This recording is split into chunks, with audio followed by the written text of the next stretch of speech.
Dopey Podcast. Dopey Podcast. Well, now is the time for the Dopey Podcast, where you call in and put all your life on blast, and you call in and talk about your past, because your life was curious, hardcore and fast. So now is the time for the Dopey Podcast. Dopey Podcast. It's the Dopey Podcast, the Dopey Podcast, yo. This is the Dopey Podcast. This is the Dopey Podcast. Now if your life was furious, hardcore and fast, you feel like you want to put your life on blast, just call up the show and I talk about your past, cause now is the time for the Dopey Podcast. Dopey Podcast. It's the Dopey Podcast, the Dopey Podcast, yo. This is the Dopey Podcast. This is the Dopey Podcast. This episode of Dopey is brought to you by our good friends at Oro Recovery. Oro was founded by our good friend Bob Forrest, who's doing better, by the way, if you were concerned, and his friends, Evan, Jared, and Bob.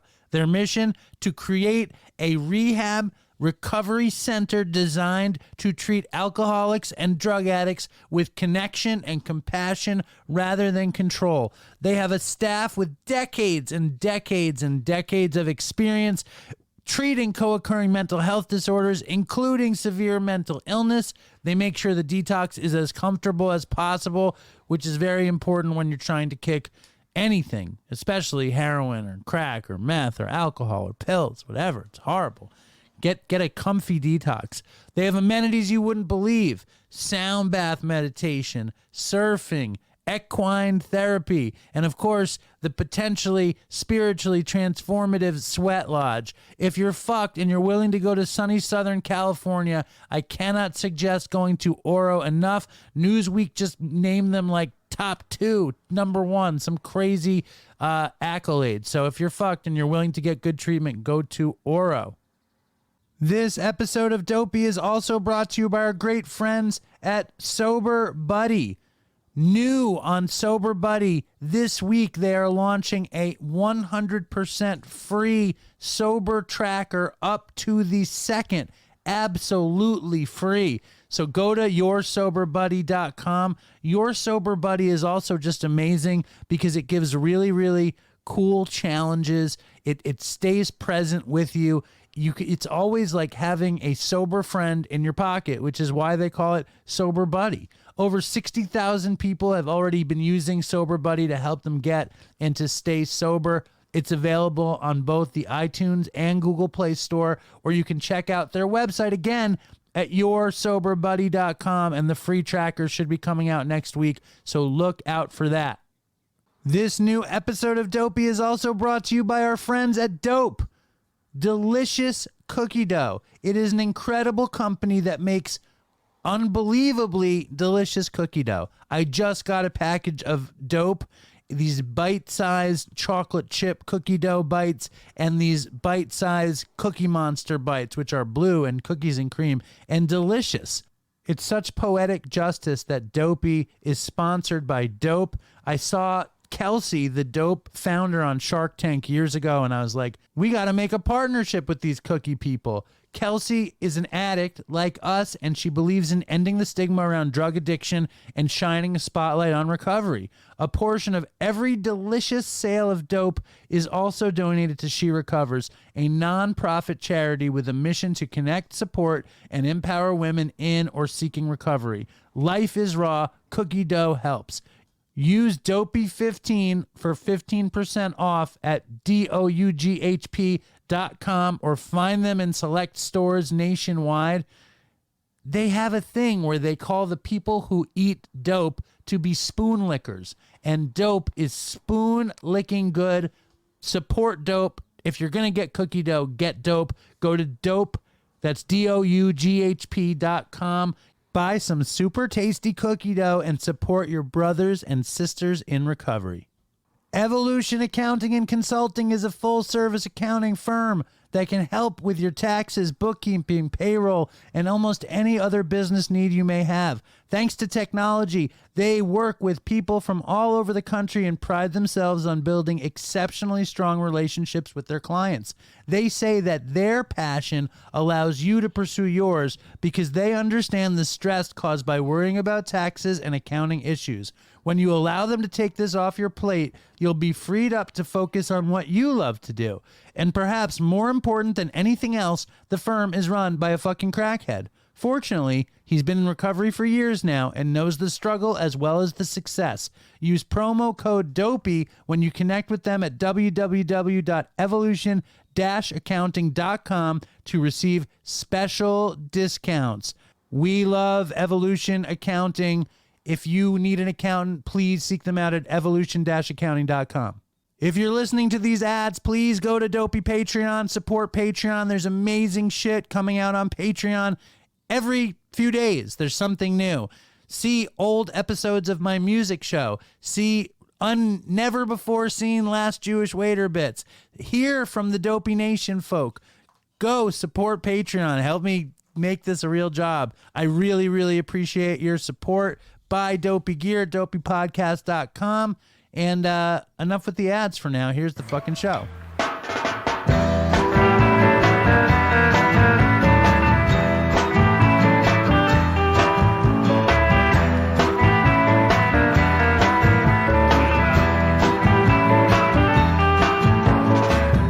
Hello and welcome to Dopey, the podcast on drugs, addiction, and dumb shit. I am on Long Island. There's a very exciting guest. We welcome back Jay. Hi. As we called him, Fentanyl Jay. Did a lot of people call you Fentanyl Jay? Is that what I was dubbed? Fentanyl Jay? I've called you Fentanyl Jay since then because it seems like a very, Jay's episode did crazy good. Jay, people thought you were Pete Davidson. They tuned in. They're like, wow. You know what's crazy about that? Tell me. Is my, Andre? I do. My buddy Andre, where we were, he texted me randomly because I haven't seen him around so much, and he had a sponsee who he was, I guess he's like super like, he like filled out all these worksheets and like printed out all this stuff for him to do, and he called me like less than 2 weeks ago or a week, or literally very recently, and he's like, yeah, I was talking to my sponsee and he brought that up and said that and he didn't even know that Andre. He brought what up? He brought up that like, oh, have you the Dopey podcast or whatever? And Andre was like, yeah. And he goes, oh, talking about Jay. And then Andre's like, yo, that's my boy. Like that's my good friend. And he said they sound like Pete Davidson. That's so funny. Fucked up? A couple people said that. I'm on the beach the other day, right? On Sunday. You weren't there. I think you slept in that day. And fucking Andre, shots fired. Andre comes up to me and he's like, yo, because he just started listening to the show. He's like, yo, Jay's story's really fucked up. I'm like, I know. And then he goes, I was at this meeting and I ran into Todd. You know Todd at the meeting? Big T, Little Odd? Yes. Big T, Little Odd. Yeah. Absolutely.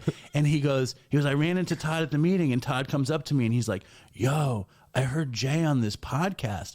He's really fucked up. That's just Todd said that. It's so funny. Getting it from Big T, Little Odd. Little Odd. No, you're fucked up. Little fucking odd. So Jay, welcome back to the show. Thanks for having me, Davey. And talk to me. It's like your show created a lot of controversy. I didn't think it would. Well, first of all, like I told you before, I didn't think it had reach like it did, dude. You didn't realize what I was messing with. No fucking idea. I thought it was some little, whatever. I didn't know it was so big. I had no idea. But that's the thing about it. To me, the funny thing is, that's the other thing. I've been making this show for almost 7 years, and I go to meetings, and nobody ever mentions it. I wear dopey fucking clothes. I wear dope, and nobody says anything to me about it ever. Do they know it's you though? I don't know. And Jay comes on the show and he's like, yo, everyone's approaching you, writing you. No one writes me. I'm not kidding. Like, so this girl I was talking to worked at Long Island Center for Recovery, Rehab on Long Island, whatever. I'm not even kidding. She said everyone there, first, all of her, because I went, my older sister went there, I went there, so like they know my family, Your sister went there. Yeah, she went there more than once. Yeah, I've been booted from there. How many times more have than you once. been there? Probably 3 times for like 4 days each. Okay. Or like 2 days each, whatever. I got kicked out. But LICR. Shout out LICR. fuck. Big shout out to LICR. It's probably the best one on the island. I'm not gonna lie. It's probably one of the best rehabs on the It's a island. private one, right? Yeah, that's why. When I was hospital. when I was like 20, when I was like your age, Yeah. okay, I was an outpatient in Manhattan, and they were like, and I was failing. You know, I'd leave outpatient and cop every day. You know, Solid. that was the deal. I'd leave outpatient and cop, and then they like called my parents in, and they were like, "Listen, he needs to go somewhere. Here are the 2 choices: either LICR or Renaissance in Florida." And Renaissance in Florida is going to give you 75% off. So I went there. No doubt. But it was bad. It was bad. really? It was bad. It was shit. bad. But so the Oh girl, yeah, so she works there, and first when she was the first person that told. This was like I didn't hear it. You know, I didn't realize how serious it was. So not only did she tell me that everyone at her job, because they knew like she was talking to me or whatever. So she only I told like me how you say that. What? That she was talking to you or whatever. Yeah. That's the way you say it. yeah, you know, we were talking or, All right, or whatever. I like that. And they all told her like, oh, you have to listen to his podcast. And like she's like, she did like blues and everything, and like she's like you know, Dopey certified, you know, like a drug addict, ex-drug addict, whatever, so however you say it. But Do you say didn't- you're a drug addict or you say you're an ex-drug addict? I don't know. That's how I was just thinking. What Like, do you say? well, you know, we have this ongoing joke like with my friend Ian. And Infamous Ian. The infamous Ian. I'll go spend like I'll get paid from like a paycheck and spend it all in a day. And I'd say, I used to be an addict. You know? Right. But she said like, oh, well, first of all, I was talking to her. I didn't tell her I would fucking shoot crack in my neck. You know, I wouldn't tell her. Did you used to hit your neck with crack? Where? In California or here? in Pompano, in Florida? In Pompano. Yeah. So I'd be like driving. I was with this girl who's actually from Mastic, I think. Like stripper, super hot. And we'd get it, and then I was like, I don't want to smoke it. I never smoked it. Once, you know, injecting is a whole nother ball game. So then she while I'd be driving, like we'd get it, and then I'd literally have her die, like, because I'm very vascular. I have lots of veins, you know. Very vascular. Very easy for me, you know, never tied off, nothing. So I had her like while we're driving. You never tied off. Never. That was a Chris thing also. Yeah, was it? Yeah, that was a Chris thing. Vascular guy. He didn't say he was very vascular, but he often bragged about not having to tie That off. might have been the first time I've ever said that. When is the first time you hit the neck? Tell us that story. That's a good Forget question. the catch up with Jay. I want to hear the first time you First hit the time I neck. hit my neck? Okay, so like, I don't remember the first time, like literally, because I'd never, you know what? The first time was with crack, because like, you know, I never did it with her. I did it later, but like I started doing it with crack, and like they'd smoke it, and I was already shooting heroin, so I was like, you know what? And then I found out that you could like break it down with lime juice or whatever, lemon juice, yeah. lemon juice, Uh-huh. or yeah. So I was like, oh, that's a thing. Like, all right, music to my ears, you know. So I was with this girl. Shout out to her name. I'm not gonna say it. She's from Mastic. Super cool. Is her name Claudia? It's Kate. So we were driving, and she'd always smoking. I wasn't even big into it at all. Like that was not my thing until I went to Florida. Like I never did it in New York ever. Crack. Yeah, never. And she was like that was like her thing, you know. And mine was more like an opiate type deal. And kind of match made in hell, you know. We fed each other, and then we both left opposite, you know. So we get it, and the first time she did it. Like she was smoking it, like, you know, first time she was smoking it around me, because I've seen it. I just never really did it, you know. I might have done it once or twice, like already fucked up, but I don't really remember it. And she was like showing me how to like do it right, you know. These people are very particular about that kind of stuff. And I started smoking it. I was like, no, it's just like not fucking doing it for me, not doing it for me. And then we met up with these other drug addicts in Florida, and he broke it down, and I heard you could like break it down with this lemon juice. So I was like, all right, cool. So the very next day, I'm with her, and we're in Pompano, the bad side of Pompano, not like the nice side. And we cop, and she fucking. This is the very first time I think I shot in my neck, anything. But so I was pulling away, and you're vascular enough to hit your arms or your feet or your whatever, your arms. Yeah. This is just for the rut. And you were just like, just for the thrill. You just pointed to the neck, like, hit the neck. Yes, I'm okay. So she did it. Immediate vomit, like whole face fell off. It was. You're driving? I parked, but Okay. then once I got used to it, I just start driving, and I just have her do it while I was driving. So like out of nowhere, I was So she'd hit the neck while you're while driving. and that was like a daily Like fucking that was exercise. was that the greatest relationship you were ever in? It was obviously sick. All right, so where were we? Where were we? Oh, I was talking about how these people. Oh, not only did these people from LICR tell this girl Julia. Well, first of all, she didn't know like the crazy fucking shit I've done. Because I like to keep that a little private. You know. You just save it for the big podcast. Yeah, save it for a fucking Yeah, podcast yeah. with a ridiculous reach, which I had no idea. I still probably would have talked my shit, but maybe I wouldn't have. I don't know. I probably would do the same. It shit. was I'm an great. asshole. I swear to God, when I came home from, we recorded at the Great South Foster, Bay on yeah. Foster Beach. Shout out. And shout out Foster. Shout out Foster. And I'm sitting there, and when I was recording with you, I was like, this is special. That's what I was thinking to myself. You're lying. Why would I lie? Why would I lie? And I came home and like I missed dinner. You know what I mean? I came home at like 8 or something, and the dinner's like sitting on the table, cold.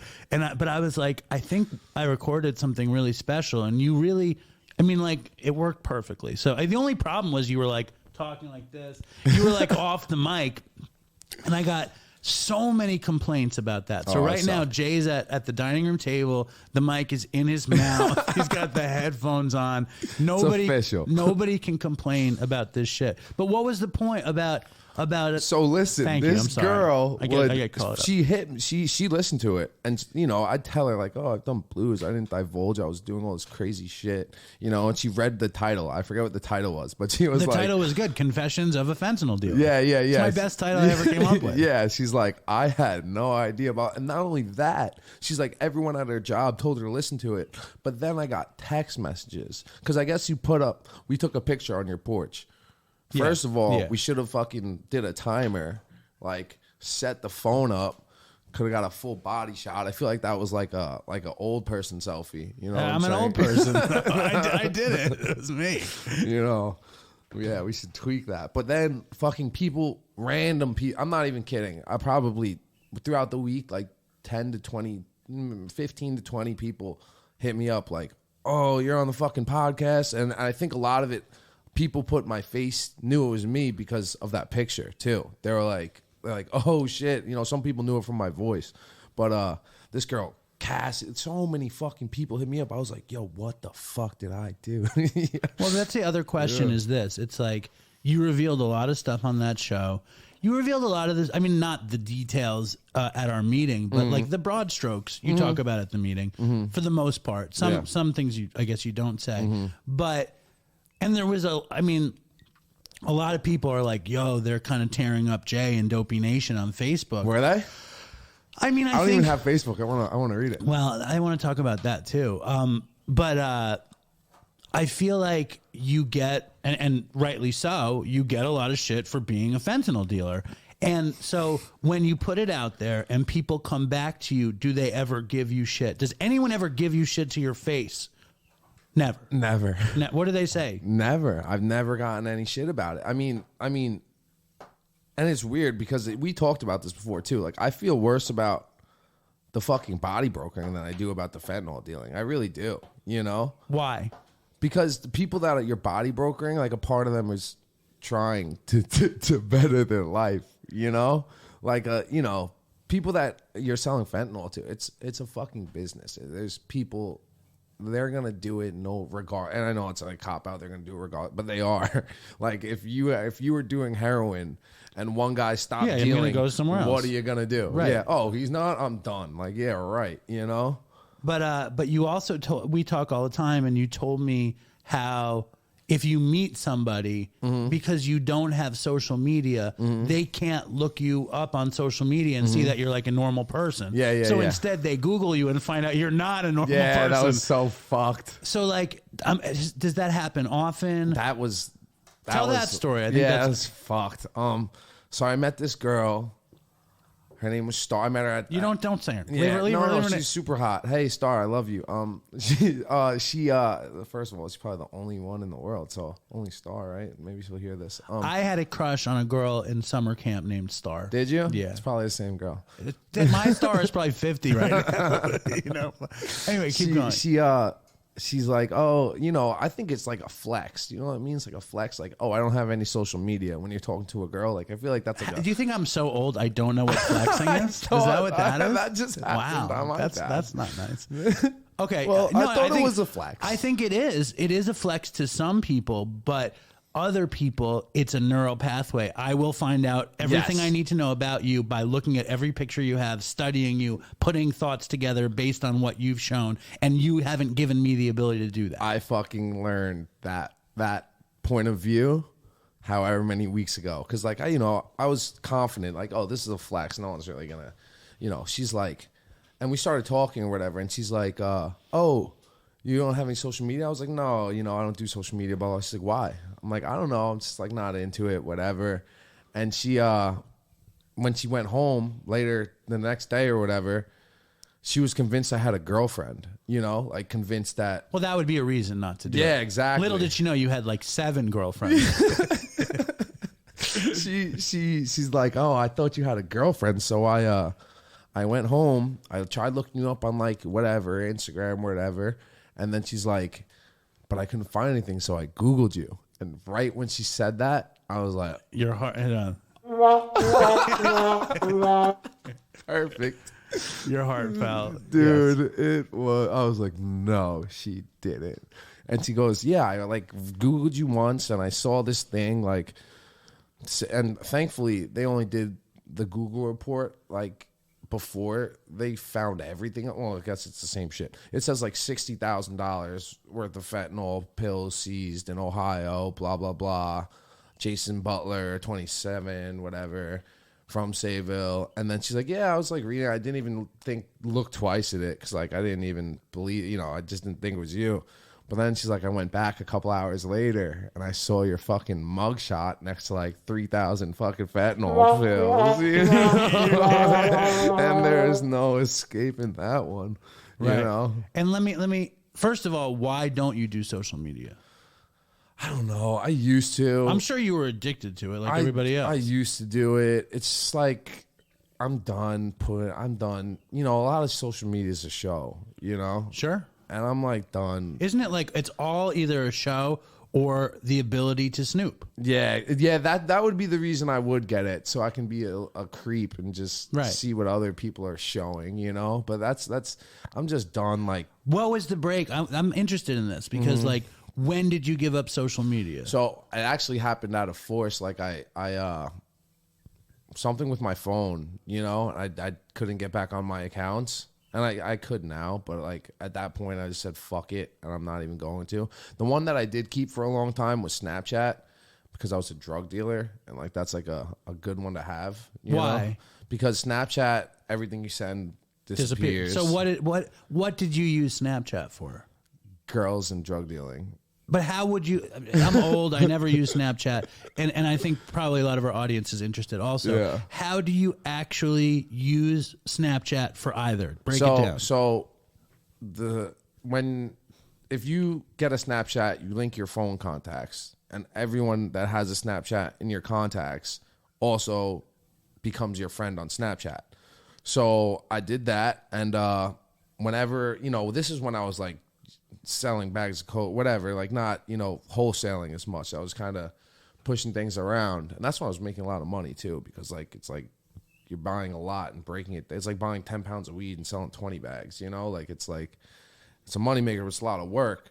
So like if I got something in, I would just like go to everyone on Snapchat and either chat. I wouldn't text because like, that's how, that's like paper trail, So I'd go to Snapchat and then What do you post though? I wouldn't post. I'd hit them on the individual message. Like I'd either take a picture and send it to all of them, And then it disappears. All right. And then, or I'd message them, you know. And also with girls, it's like it disappears, you know. So nobody can see it. Yeah. Right. Okay. That all makes sense to me. Yeah. Now, how much time you got? Almost 8 months, I think. 8 months. Hold on. Solid. How are you feeling? Like I love hearing the hitting the neck. I mean, I never hit the neck. I'm not vascular. And also before I say anything else, because I know that the audience is thinking this, you need to fucking be careful. I don't want you to die. Like I just want to say that out of sincerity and love. And like, dude, Jay at the meeting is like the most beloved person that could exist. Everyone needs to hug him and kiss him and love him.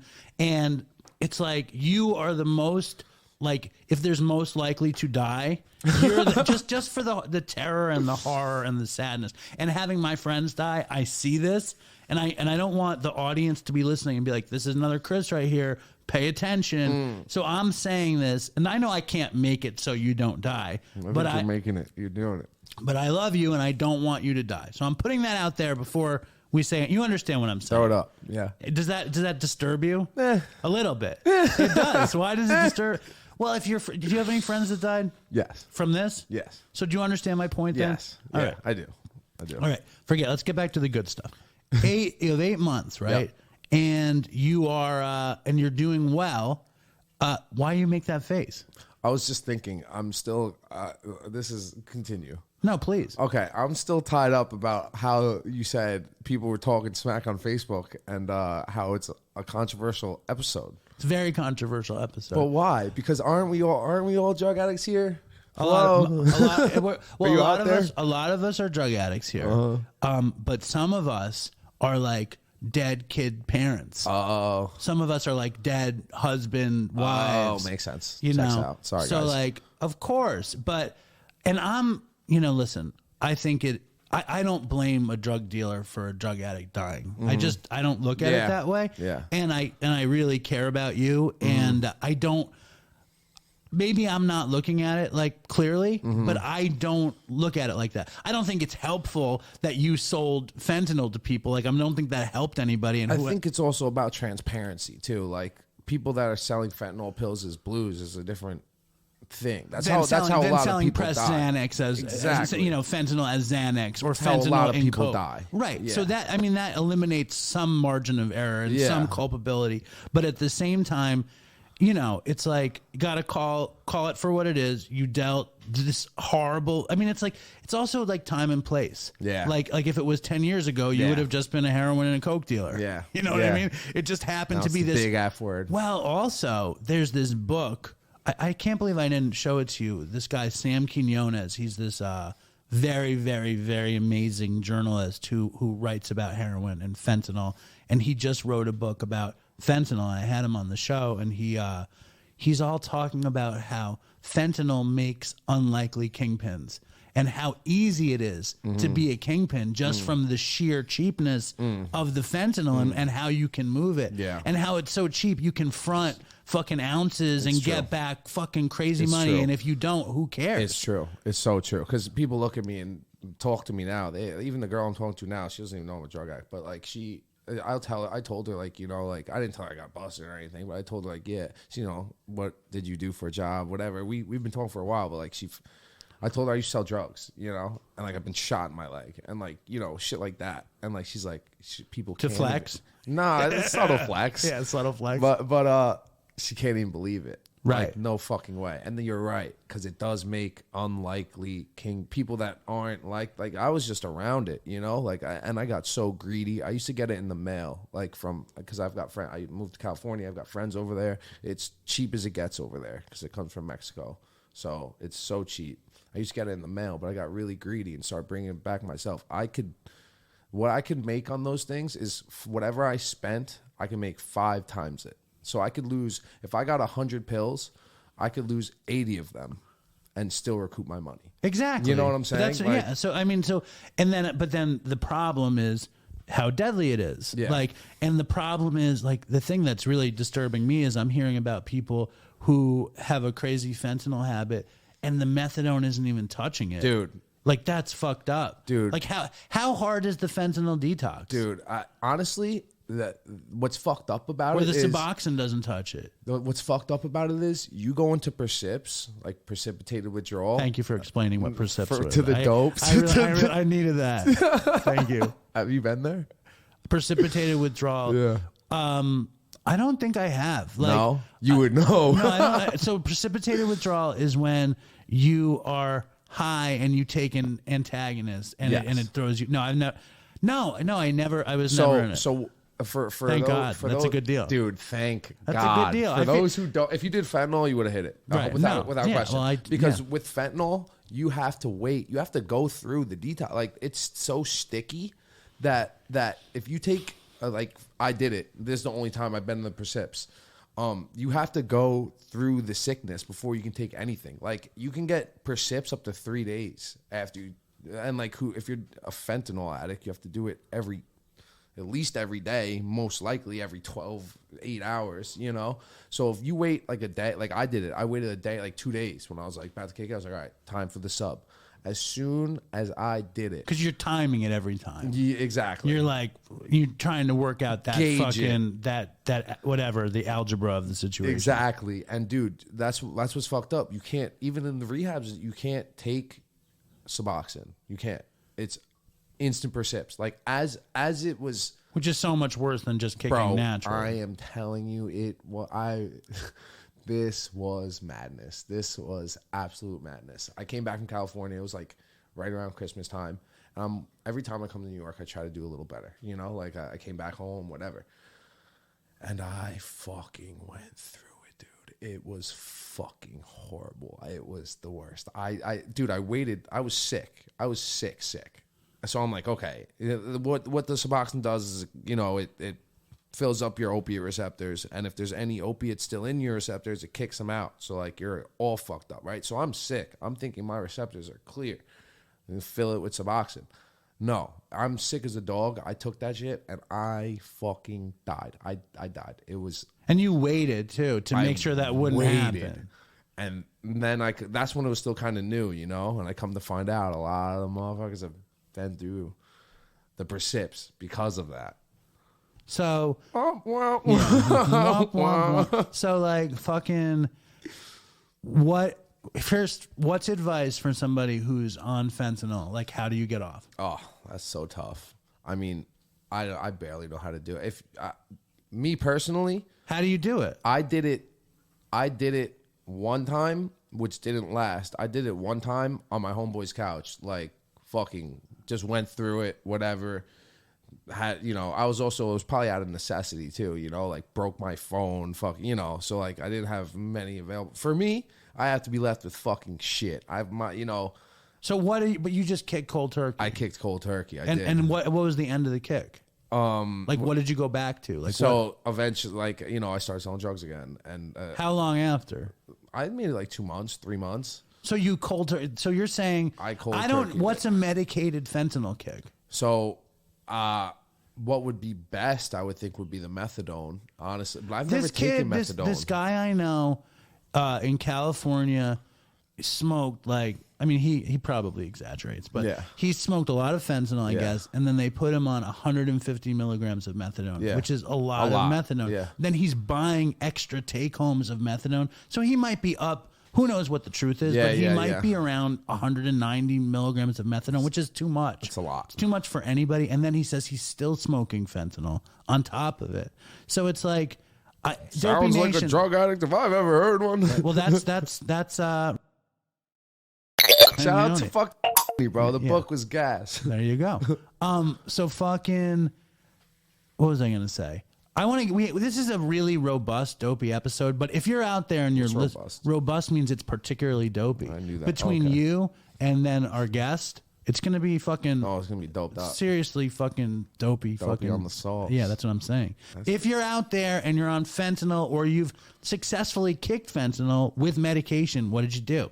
Send us an email to dopeypodcast@gmail.com. Also, before we get to our official guest, Jay's just our guest co-host, and you're really killing it, by the way. Stop. No, it's happening. It's all happening. it's I can all- do Dave's impression so well. It's all happening. I call him, "What's happening, Jay?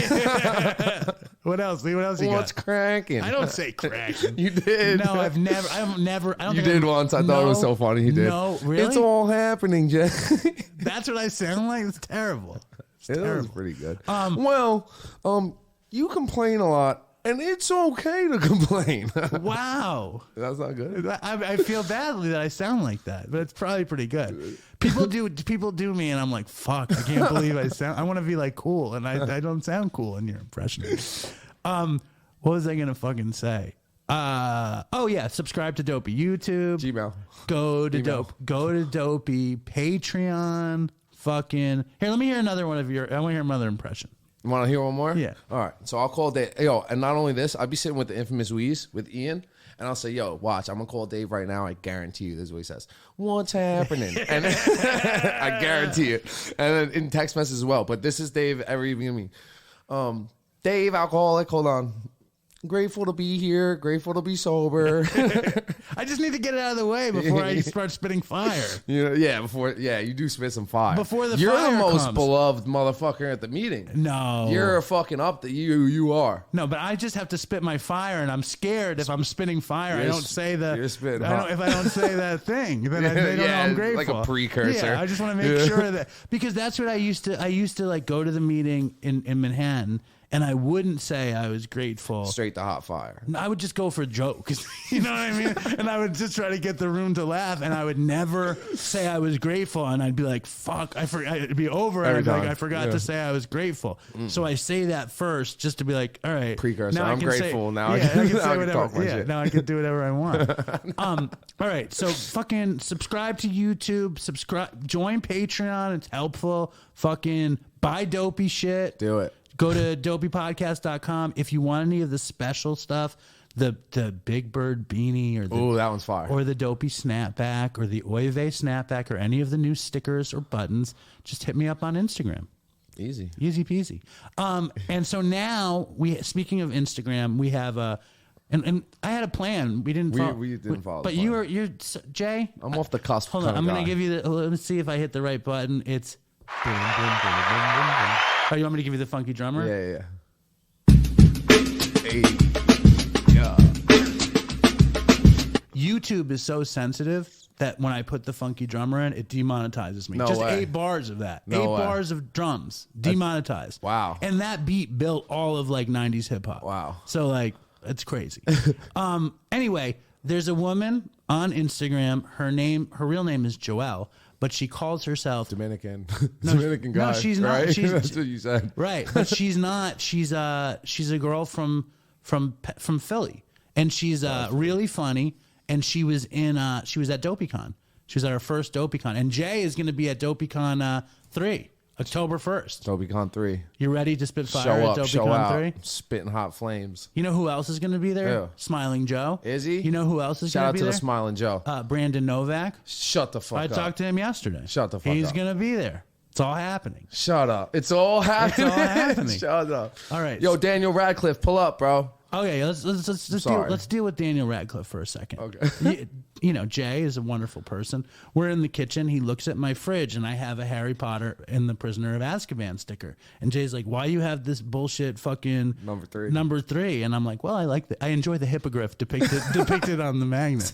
It's a robust looking It's hippogriff. the OG Prisoner of Azkaban cover. Right. Yeah. Right. So I'm like, we're talking, and Jay's like, "Yo, you should get Daniel Was Radcliffe." that me? Was that? Yeah, that was me. I can't do you. I mean, I probably could, but like my brain is too fucked up to do you. But you're like, yo, I should work on an impression. I'll work on an impression. Work on it. But yeah, that was me doing it. And you're like, what? So I was like, he's never gonna do the show. And you were like, why? And I was like, Daniel Radcliffe and Chris used to talk about Daniel Radcliffe on the show, and he'd be like, "That's right, folks. Harry Potter is a booze bag." and Daniel Radcliffe bought this crazy spot on Grand Street, which is right by where I used to live, and I would think about camping out, waiting for him. And stuff. So I think Daniel Radcliffe is probably, you know, his career hasn't taken off since Harry Potter. Do you know what's coming up for Daniel Radcliffe? What?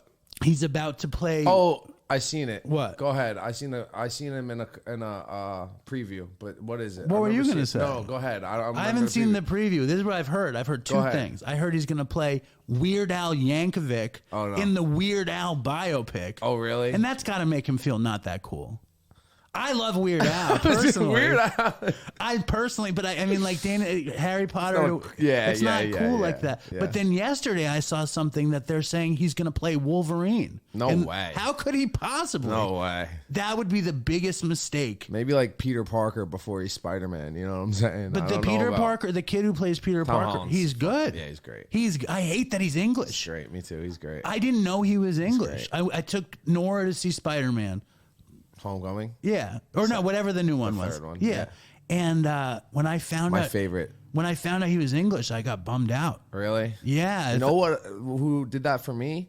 I was watching The Wire. You've seen The Wire. Fucking Idris Elba. I know. Fuck Australian. When he English when he talks English, I'm like, "Where's Stringer fucking Bell? Who the fuck is this guy, bro? He's mad proper. I know. Same with McNulty though. Who? McNulty. He's fucking English too. Shut up. He can't do it as well as Stringer. Shut up. Yeah, McNulty's English too. Oh, I didn't know that. I know. It's like they're acting instead of fucking frauds. It's bullshit.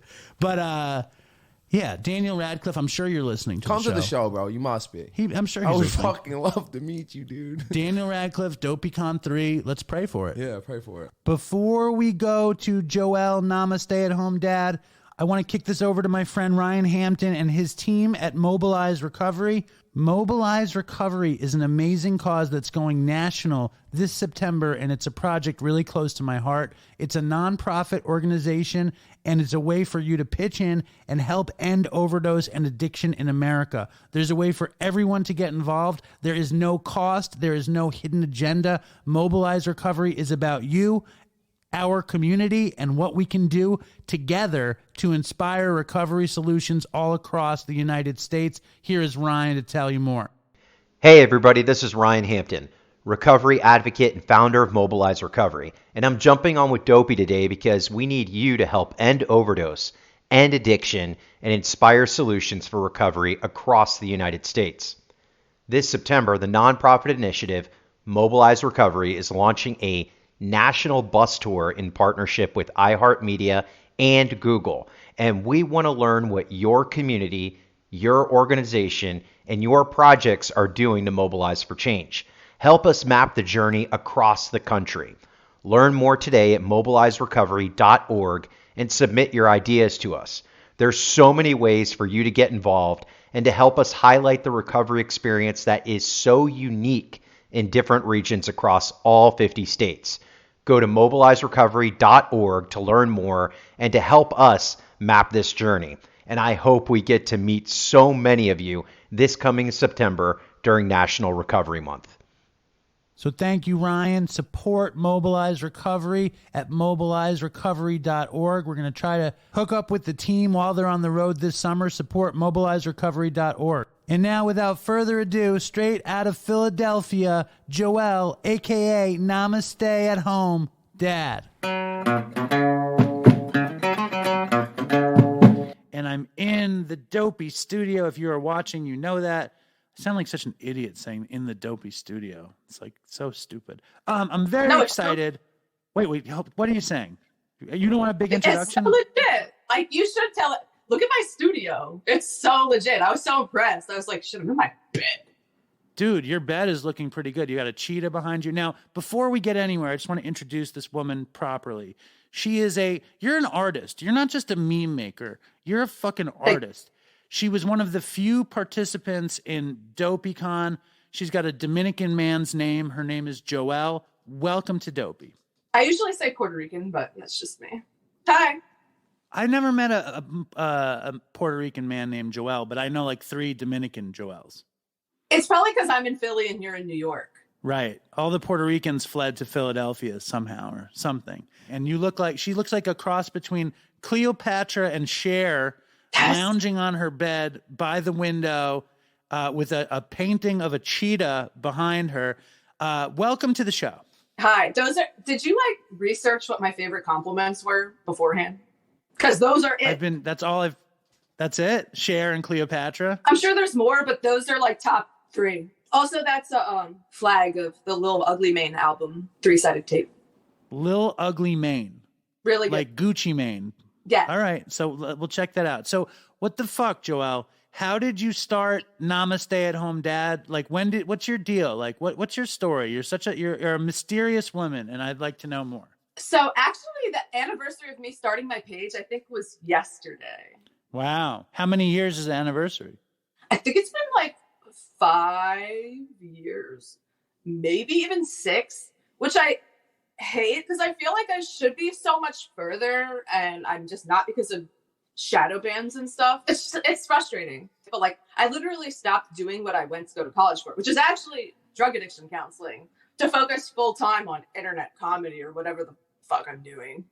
I think your internet comedy is pretty intense and incredibly smart and not like any other internet comedy I've seen. Thanks. I try to be all of those things. See, it looks like to me, like when I look at your page, it reminds me of like art school. Did you go to art school? I did for like 5 minutes.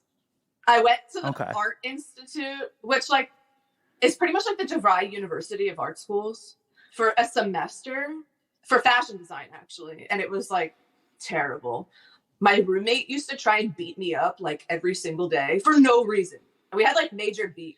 She would threaten me. Like she'd have to like get in my face and my other roommates would pull her back. I would like pee in her face wash to get back at her because like she was like 200 pounds bigger than me. And like, that's probably an extreme exaggeration. 175. But would you actually pee in her face wash? Yes. So how would you do that? You'd open the bottle up and pee in the bottle, or you peed in something else and poured it in? Peed into the bottle. Wow. I have good aim. Yeah, that's impressive. But she really deserved it. Why? What did you tell me the beef, and then we're gonna get into your storied drug history.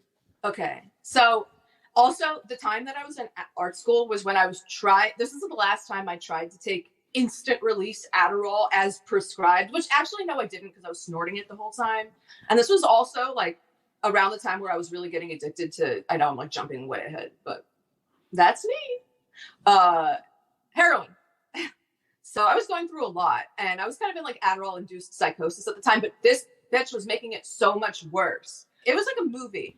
I go into my dorm on the first day and she's like, just so you know, I'm from the hood. I don't fuck around. Like I've beat up dudes, whatever. Like this is my room and you're going to abide by my rules. And I'm just like, okay.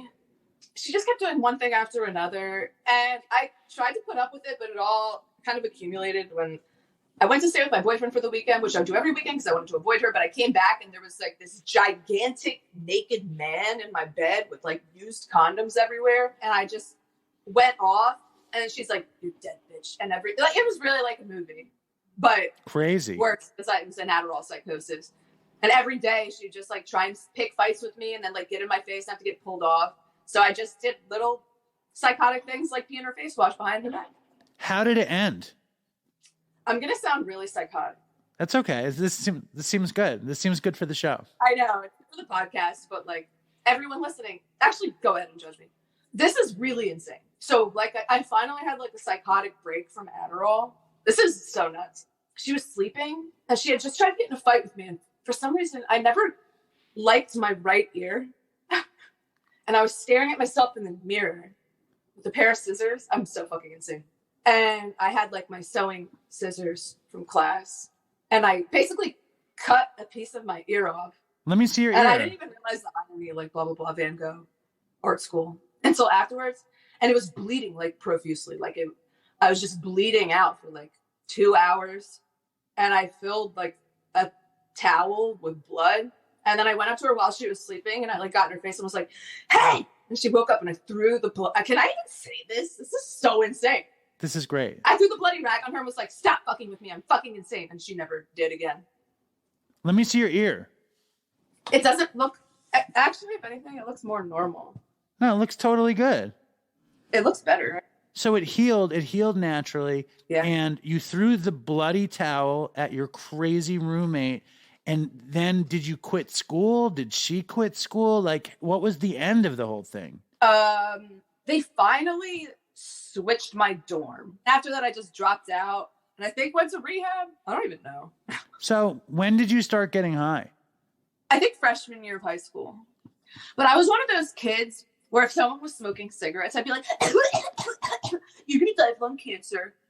And I thought everyone who used drugs was a loser until like there were these two guys in my eighth grade when I was in 7th grade that I found out smoked pot. And I thought they were like so hot.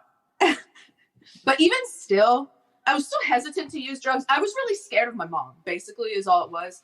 I didn't really think about it at all. And then once it came into my orbit, I was just terrified of my mom finding out, which was a valid mentality because when she did find out, she like totally took control of my life. But yeah, it was pretty much like freshman year of high school. Me and my girlfriends would hang out with these like older guys that we thought were so cool who did drugs and stuff. And it was interesting because like they would do a lot of drugs in front of us and we would always say no. But then like behind their backs, we started doing drugs all the time. And like, I don't know, we would like get off on being like, oh, we don't do anything. But then it's like, let's go snort coke at like 3 p.m. When did that, I mean, so you started smoking weed like freshman year of high school or something? Mm-hmm. And when did it become like, did you love it? Like, when did you realize that you love doing drugs? Immediately. Right. Even though I was in denial about it for a long time, I was just like, I want to do every drug. So my grandfather moved in with us. He was very sick. And to this day, like, I don't know if he did this on purpose to like, because he kind of had a little beef with my family because he had this like big farm and all this freedom and blah, blah, blah. But like the guy couldn't live by himself. So my parents pretty much forced him to move in with us. And he was always so, I feel bad saying this because like I love the guy and I had a great childhood with him. But when he moved in with us, he was so mean to all of us. And one day freshman year, very shortly after I started smoking weed, I came home from school and suddenly he's being really nice to me. And he's like, hey, Joelle. And you have to remember, I'm 30 years old. So this was kind of like the beginning of the opioid epidemic. Like no one even used those words and even knew what it was really. So I came home from school. He's like, hey, Joelle, I saw on the news today that kids your age really like to take these drugs and they feel really good and they're a lot of fun. But I don't like to take them because they make me feel weird. So if you want them, you can have them. They're in my top drawer. And I open the drawer. Shut the fuck I swear to God, there's hundreds of Oxycontin and Percocet. And I had no idea what they were. I remember at the time I thought like getting high was getting high. So like that night I was like, okay, I'm going to try this. And I took one. I think some of them were Perk 5. Some of them were Oxy 10s. Not even a thing. I remember there was like 5 and 10s. But I took one pill the first night and didn't really feel anything. Because I didn't wait. I thought it was going to be immediate like weed. And then I took 2 more. And then the next thing I remember is like I'm lying like up against my wall with like my feet up in the air. And I'm like, this is the best feeling ever. I'm going to do this all the time. And like, Hold up for a second. I just need to understand this because I've talked to a lot of people about, you know, where their drug addiction came from and da. This is like the most fucked up thing I've ever heard in my life. Really? How old were you when? Yeah, I think so. I think this is the most fucked up thing I've ever heard in my life. My parents didn't believe me when I told them this. How old were you when your grandfather said, I saw a news report that kids like getting high on Oxycontins and I have some for 14. you? How, you're 14? Yeah. How old was he? 80 something. Hold on. Are you telling me the truth that your grandfather saw a news special about the beginning of the opioid epidemic and thought maybe you'd like to enjoy them too? Yeah. Is this true? I know. I think about this all the time. Like, why did he do that? Like, he had to have heard that it was a negative thing. It's not like the news was like, great news, kids. We have the best drug in the world and you should try it. You know, like he had to have heard it was a problem. And it was like heroin. It was the beginning of heroin. Like, how could I honestly, like, in all of my time doing this, I've never heard anything like this. Like, this is like, it's so strange too, because like my whole family is so straight laced. Like, I'm almost like, Joelle, I almost don't, the story's so nuts, I almost don't believe it. really? So is it your mother's father or your father's My father? dad's dad. And so you're 14, I'm just going to go with this. You're 14 and you start taking Percocets and Oxycontin from your grandpa and you love them at 14. Like, do you share them with your friends immediately or no? I literally, the day afterwards, I start taking them and going to school every day. I would take them on the bus, and each day I would take more and more. And then like, I finally heard one of like my guy friends that did drugs. He's like, oh, the best drug ever is this drug called Oxycontin. I was like, I have that at my house. He's like, are you serious? Like, you could get so much money for that, blah, blah, blah. I'm like, oh. So I started selling them too, and I would give them to my friends because I had so many. And he would get them constantly. Like, he would re-up, so I could re-up. Did he take them or no? I don't think, no, he didn't. No, because he I couldn't have, took right? all of them. Yeah. And how many were you like selling a bunch? When did you find that you were like addicted to them? So I actually didn't get addicted to them because one day I took 8 of them on the school bus, and I pretty much like, I don't know if I could call it an OD, but like I passed out in the school like I threw up all over the school bathroom and passed out for like hours. And after that, How old? same year. Actually, So like 14, 15, like actually 10th no, grade. 15. Like 10th grade. Yes. Okay. And did the school know? No. So you were just like, I have a stomach ache kind of thing. It was kind of funny. I was in math class, and I was working with a partner on some project, and I don't remember exactly what happened, but she was getting mad at me because, like, I guess I wasn't really responding because I was like trying not to throw up. And I just looked at her. I'm like, I'm going to throw up everywhere. And then I stand up and the teacher's like, where are you going? I'm like, I'm going to throw up everywhere. And then I go in the bathroom and I throw up everywhere. And then just never came back. And yeah, nobody came to look for me or anything, which is weird. And like, how much were you dealing and how much was it like, guys like me because I can give them pills and I'm cool because I have access to drugs and all that? Well, here's the thing. I still would never give guys drugs for free. Like, if I'm hanging out with guys, like, they're going to give me drugs for free. That's what I'm saying. No, I didn't really feel like that was a part of it. I would only really sell to a few people because I wanted them for myself. I would give a couple to, like, my girlfriends. It was weird, too, because actually, my mom would catch me with weed, right? And I would get grounded for, like, 2 weeks, not be able to have my cell phone or anything. But if she found the pills, it would be like, go put Grandpa's pills back. Because, like, nobody really knew anything about them, I guess, at the time. And so, like, when I would get grounded for smoking weed, I would just be like, oh, I guess I'll just do Oxycontin. Like, that's you're not allowed to do drugs, drug. But yeah, I didn't really start, like, selling them until after I had whatever OD in the bathroom. I couldn't stand the taste of it. It would make me throw up immediately. So I stopped doing them for a while. And I was like, I'm never doing them again. And at that point, so basically my mom caught me with weed too many times. And she made me switch to the high school where she was a religion teacher at. Wow. So she could keep an eye on me, this really like expensive prep school that I fucking hated, honestly. And then once I went there, I would sell them because I could like charge people a shitload of money because everyone there was like so rich. So when you got to the expensive school, you made a business out of it more than you were like all strung out on the pills because you threw up. It was like, I don't want to feel like it didn't really, you weren't like super caught up in being on the oxys because you didn't like throwing up all over the school. And then you were like, I can make money. It was strange. Like that was also part of the reason I started doing drugs was because like when I tried drinking, I would binge drink I was like, oh, this alcohol isn't bad. And then I would give myself alcohol poisoning every time. And I couldn't even like smell it without throwing up. And it just turned me off from alcohol. That's why I started doing drugs. But I really was like obsessed with the oxys, but the second it made me throw up, like I just couldn't even taste it without throwing up. And I was just like, done. So when that happened, what did you switch to? Like, how did your life change? Like, I was the same way with alcohol and I started to do drugs because I couldn't handle getting sick from alcohol. Like, it's so annoying. So annoying. And it didn't make me feel the way I really wanted to feel. Like I wanted to be like idiot, drunk, whatever, but I would throw up and I would pass out. It wasn't what I wanted to feel. When you give up the oxys and you don't get too strung out, like where does your drug career go? Like I guess you become a big time dealer in the prep school, but what are you using at that point? Like at that point, it was like my goal in life to do every drug I could get my hands on as much as possible. So I've never done meth. It just really wasn't a thing where I grew up, like at all.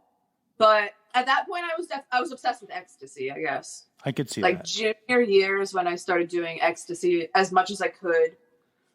Still smoked weed like all day, every day, which I don't anymore. Coke, hallucinogens, pretty much anything. I didn't do PCP until I was like 19. Maybe I 18. feel like your DopeyCon story, I think, was a PCP story. Yeah. So when does it start being like, this might be a problem? Like at what point, like I'm sure, when did other people think it was a problem and when did you think this might be a problem? I had a reputation for being one of like the biggest druggies. It was weird because I definitely had a lot of friends and I guess I was like popular, whatever the fuck. But everyone knew me and my girlfriends as like the crazy party girls that like did a lot of drugs from like, honestly, yeah, like freshman year onward anyway. Especially when I got to the prep school. Like when I first got there, they were like, oh, we heard you got kicked out of your last school because you overdosed on acid in the school bathroom. Nice. I know. I'm like, that's not even possible. But I guess people heard like pieces of that Oxy half-ass OD story, and I don't know. Well, where are you from? Are you from Philly proper? Or are you from one of a King of Prussia or Pottstown or one of those towns? Jersey. New Jersey, where at? Cherry Hill. Cherry Hill, right there. That's right out. I used to do cigarette promotions in Cherry Hill years ago. Where? I don't know, those disgusting clubs. Like I would drive down with heroin and like Top Dog. No, it was You're another definitely a one. Top Dog. It was another one. It was like it was so bad. Oh my God. I would hire these women to be cigarette models to hand out packs of Parliaments in Cherry Hill. It was a really weird time in my life. Like it was. I feel like that's what I'd be with my life if that was still a thing. You think you'd be a cigarette model in Cherry Hill? That'd be awesome. That would be a great way for us to have met. So you have this reputation, right? You have this drugged out reputation. You're kind of like, how much are you selling? Are you making money? You're all tripped out on ecstasy. Like, what is your life like then? When does it start becoming like, holy shit? I was so in denial. Even like after it took me until I was like 19 already, like doing heroin every single day for a year straight to realize I had a problem. Because okay. When was the first time you did heroin? 17. I actually did heroin. Well, tell me the situation. Give us the situation. So there was this guy named Shannon who was like in his 30s, I think. And he would have all these high school kids come party at his house. And he was a heroin addict. It was such a shithole. He just had like 2 pit bulls running around, like humping each other the whole time. You could smoke cigarettes inside. It was just like older dudes trying to hook up with younger girls. And that's where like all of my friends really started getting addicted to heroin. Because it kind of like put everyone onto it. Also, like the guy, my first like high school boyfriend I was like a freshman and I was dating him. He was like a super senior and he had an apartment where we would also like always go and do drugs. But yeah, the first time I ever did it was a party at Shannon's house. And actually like my best friend at the time was already doing heroin. And I was like kind of dating this like foreign exchange student from Spain just because I was like bored. And I remember we're like sitting on the couch and she's like, do you want to try dope? And I actually really didn't want to. I was like, I don't know. I had this weird like checklist in my head where I'm like, I have to do every drug before I die. I'm like, I guess I have to do it, but like, it's heroin. Like, why are people even doing this? This is stupid, but I'm going to go do it. So I went upstairs in the bathroom and I did it with them. And I go back downstairs. I'm sitting on the couch with my like foreign exchange student boyfriend. And he's like, oh, how is it? I'm like, this sucks. Like, I'm never doing this again. Like, this feels fucking dumb. Like, this is the reason everyone's sitting around here with a fucking lazy eye, like sucking their dick. Bye. So why? Wait. What about it? What about it did you hate at first? The empty feeling. I don't know. It was just like, nothingness, which is weird. I mean, because it is like the same as oxys, I guess, but for some reason I just hated it. I think I also felt guilty. Like, I think I was expecting it to feel, because at the time I was doing a lot of Molly and like uplifting drugs. Right. And it felt good. It felt great. And ecstasy doesn't have that profound, great feeling. It just has this incredible, like, this numb feeling, like, which I really liked. Well, I liked ecstasy that felt like heroin. Like, that was my favorite. I liked that too after I'd done heroin. Yeah. So the first time I was like, I'm never doing this again. And I really thought I wouldn't. It's kind of annoying. Like, it's not my fault that I'm a drug addict. Like, everything was an accident. So then there was some like rich girl that I thought was annoying who was having like an open house party at like her giant mansion. And someone's like, you could bring whoever you want. And I'm like, oh yeah. And then I invited like 40 people from like the public school, and it was like a huge mess. It was funny, but like really fucked up. Like, the whole house was like trash. And I guess like I invited a lot of my friends that were on heroin. And she like lied and said the cops were coming. But at that point I felt bad. So I was like, okay, yeah, the cops are coming. We got to go, everyone. So you remind me of like a character from the movie Kids. That's when I hear this story, what it reminds me of. Like, young, reckless, bringing all these people to rich people's parties. Like I was like such a nerd. Like I did a lot of drugs, but I was totally like sequestered. Anyway, when do you think it's like bad? Like when, okay, you do heroin for 10 months before you feel like, you even had a habit. Like, what was the fantasy then? The fantasy was like, you were this wild child, bohemian person, right? I guess so. I don't know. I feel like it's kind of like darker than that, and I just didn't really think about it. What's the darkness? Let's hear about it. This is good. Okay, I'll get real with you. I don't know. Like, ever since I was I think it all started when I got put on like ADHD meds as a kid, because after that I was just like never the same. What did they put you on? Ritalin. And then I tried everything else. But I like the first day of school in 6th grade, I tried Focalin, and I was literally having like Clockwork Orange style hallucinations, and like the whole thing really fucked me up. But I don't know, like I just remember being in 4th grade and they're talking about like, oh, like what do you want to be when you grow up? And like I had this fantasy. It's just so fucked up. I don't know what I'm saying all this on your podcast, but whatever. It's like good content, I guess. I had like this idea, not like a fantasy, but I was just like, I kind of just want to go to jail for the rest of my life. I don't want to, like, I can't see myself doing anything. I don't want to do anything. I don't know. Like, was it almost like, was the jail fantasy almost like, I don't want to have to try to do anything. Yeah. Just lock me up so I don't have to fucking do anything. Yes. That's kind of like what heroin is like. Exactly. It's like, if I'm doing this, I don't have to do anything else. Exactly. And it's like, as long as I can maintain like status quo or homeostasis of having drugs, having dope, that's all I have to worry about. And I get to feel exactly that feeling. And it's like a much more comfortable version than real jail. Have you ever been to real jail? No, I've been arrested a couple times, but no. Right. So it's a good thing. It's a good thing that your young fantasy never came through. But I get it. I get it. That's the whole thing. You don't want to fucking deal with, your life. So like, how bad did it get? Like this early stuff sounds pretty good. When does it start getting bad? I didn't really have that bad. I was kind of fine. You wouldn't be on Dopey. You wouldn't be in this situation if it didn't get bad. Everybody that comes on Dopey, it has to get bad at some point. Oh, no, I know. It was bad. Yeah, it was fucking bad. I think the worst of it, though, was like when I went to Florida for treatment. Like, where'd you go? Ambrosia. Where was it? Port St. Lucie. And the one in West Palm. I went to Renaissance in Delray. Which is bad. Okay. Anyway, so I lived in Delray too. What happened in Port St. Lucie? It like hardly has to do with like the heroin. I mean, it does. It's a direct result of my heroin use. But being stuck in that cycle of just being like a pawn pass from rehab to halfway house, and thinking like this is as good as it gets, and having like nobody view you as a person. I don't know, like life down there just sucked so fucking bad. I don't know if I'm good at processing my emotions or if I'm just excellent at living in denial and repressing my emotions. I mean, don't get me wrong, like I got to a point where my heroin use was awful. Like my life sucks. Cause I'm really close with my family. And every day it was like, it's like robbing my parents and my mom, like sobbing and them trying to get me into rehab and like hiding at people's houses. And I would have like men pay for my drugs. I wouldn't have sex with them or anything, which I don't like see anything wrong with that. Like I wouldn't judge someone for doing that, but I would find these like very insane men that were like obsessed with me and would just pay for all my drugs for me to hang out with them. And like a lot of those people were dangerous and like fucking crazy. So like it's definitely bad.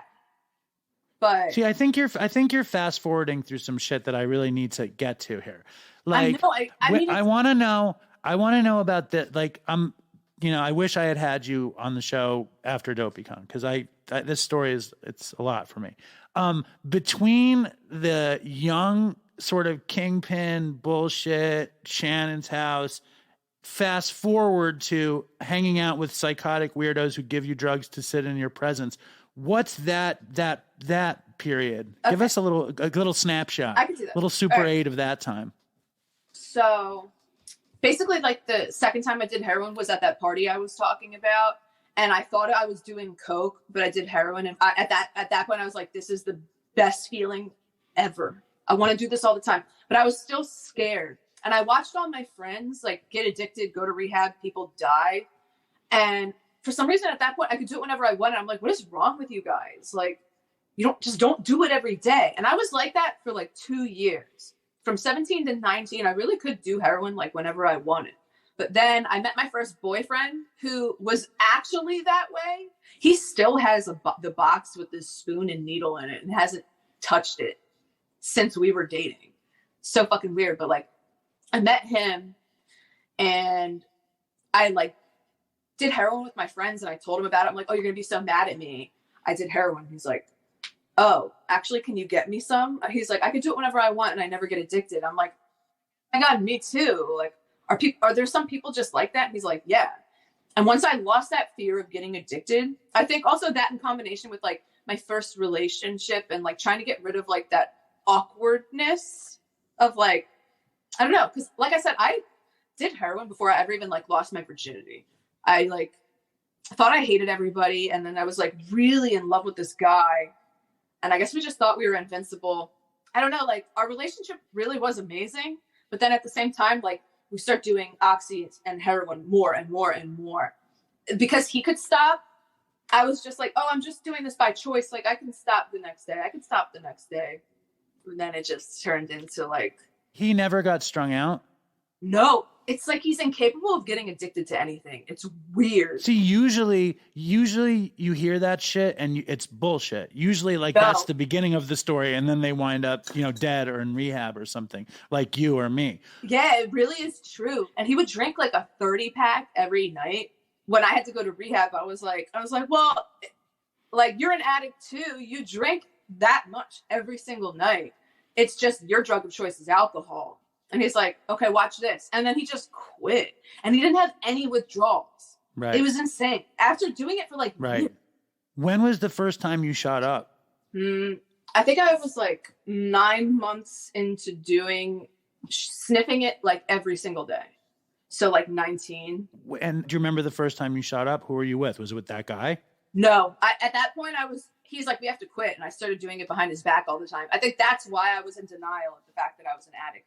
But I actually, I remember the first time I shot up. It was this girl, Jacqueline, I was friends with, and I used one of her used needles, which like, what the fuck? I'm so lucky. I still don't have like PEP or anything. I never got it. Actually, it was on my 19th birthday, I think. Because right afterwards, I went out to dinner with my parents. I met them at Bahama Breeze at the Cherry Hill Mall. And like the look on my dad's face he's just like shaking his head. And I'm like, what? I'm tired. So tragic. Right. Who made you go to rehab the first time? Like my boyfriend basically was like, if you want to be with me, like you have to get help. Okay. So lay that out. So you're all fucked up. He gave up dope. He gave up everything because it didn't really make a difference to him. You're strung out behind his back. And he's like, you're a fucking mess. You got to go to rehab. And you loved your boyfriend. And you're like, Mom and Dad, let me go to rehab so I can be with my boyfriend. Yeah, I remember I was like, Mom, I have a problem with like Percocets. I've been snorting Percocets. since Grandpa was in the house. Did you say, "Ma, Grandpa gave me too many Percocets and now I have to go to rehab"? I told them that when like they came to visit for family day and rehab, and like they didn't believe me. I'm like, why would I lie about this? Like, that's a fucked up thing. It's the most fucked up story ever. So you go to rehab in Florida. Do you stay with the boyfriend or do you immediately meet somebody in rehab? That's actually hilarious. No, the first rehab I went to was in Jersey. The second rehab I went to was in Florida. And actually, I'm about to move across the country next week to be with my first rehab romance. So that shit works. Wow. Wow. Is he clean? Yeah.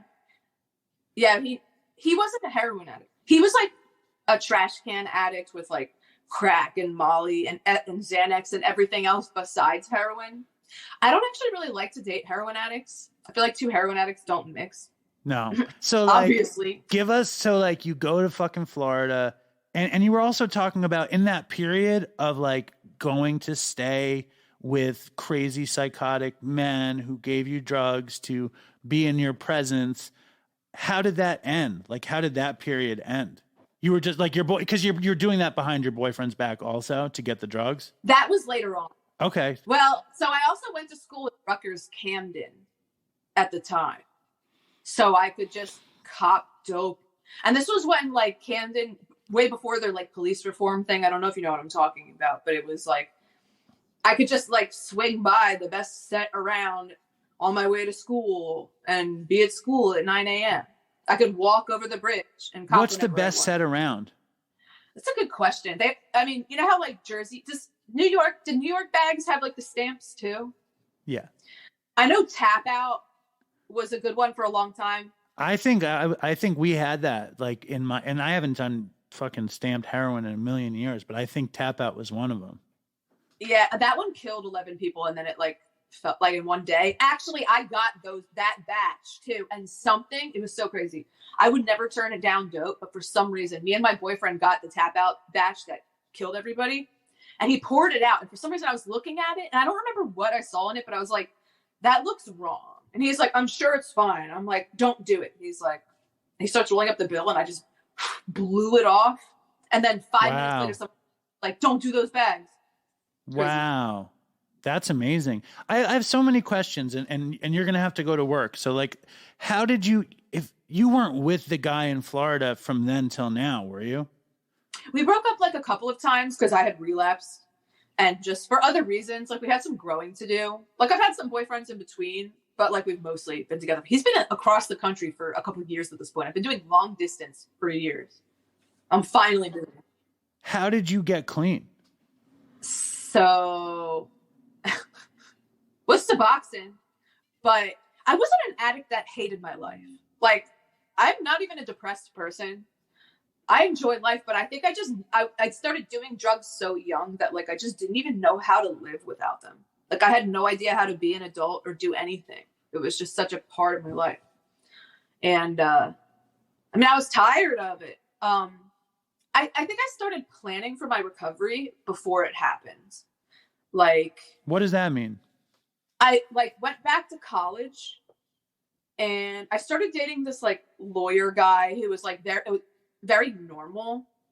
I was trying to like build a life for myself that like I knew I could eventually lose and that I wouldn't want to lose it over heroin. And like it ended up working out like that. I was like in college. I had gotten a really good job. I was dating that guy, but I actually like didn't really like him. And it's kind of fucked up. The second I like got clean, I was like, oh my God, I don't like this guy at all, and broke up with him. The lawyer or the Florida guy? The lawyer. Okay. How did you stop using? Like, and you never did 12-step. How did you do it? I did try 12-step a bunch of times. It was not for me at all. I had really negative experiences in 12 steps, like fucked up sponsors that would like project all their bullshit onto me. Just bad time. People being like, oh, you should definitely go out right now because you haven't hit bottom yet, which is so stupid. Why the fuck would you tell it to somebody? Anyways. Yes. I got clean with Suboxone. So I had been to rehab like 12 fucking times. Most of the times were AMAs though. Like I didn't stay. And I like tried everything. I was like, look, can I just try and do this on my own? Like, I really feel like I could do this on my own. I just need everyone to trust me and stop forcing me to do shit that doesn't work for me. Like, aren't you the guys always saying insanity is doing the same thing over and over, expecting different results? Like, can I try something new now? So for some reason it worked. Like normally if I told my parents I was using, they would like get hysterical and like drive me to the police station and try and get me to commit myself and like force me to go to rehab. It was bad. And I was like, Mom, listen, I relapsed. I'm telling you this. I really just want to stay at home and dry out. I'll get myself on a Suboxone. Like, please just let me try this. And if it doesn't work, like you can drug test me. If it doesn't work, I'll go do whatever you want. But I just really want to try this. And I think it'll work. And it was really like gratifying. I mean, obviously because it worked. It was like a challenge. Yeah. It was like you were like, if you say I can't do it, I'm gonna do it. Yeah. Who gave you the Suboxone first? Was that just like, we'll try replacement therapy and you didn't want to do methadone and Suboxone, it just started coming out or whatever? Yeah, I went to a doctor. And so are you still on Suboxone or no? No. How long were you on it for? Like a year and a half. How'd you get off of it? It was easy. All right, Like- break it down. So I only got up to like 8 milligrams.